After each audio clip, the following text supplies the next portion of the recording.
Il y a 150 ans, le 28 mai 1871, s'achevait la semaine sanglante, épisode final de la Commune de Paris. 72 jours d'insurrection des Parisiens contre le gouvernement d'Adolphe Thiers. Un épisode historique et un drame. Durant cette ultime semaine, 20 000 communards furent tués par les Versaillais. Julien Gall. Le 28 mai 1871, le rêve des communards part en fumée.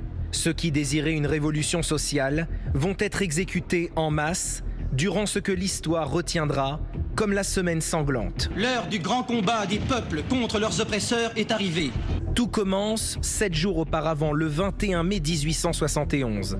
Réfugié à Versailles, le chef du gouvernement, Adolphe Thiers, entend terrasser la garde nationale parisienne, les fédérés, reconnaissables à leur drapeau rouge.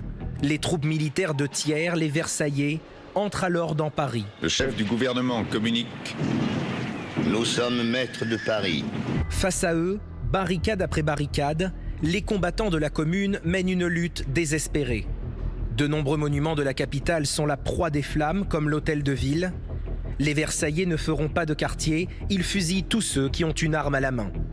Selon les historiens, il y aurait près de 20 000 assassinats sommaires durant cette dernière semaine sanglante. Paris n'est plus qu'un immense cimetière. Que tous les bons citoyens se lèvent. Aux barricades!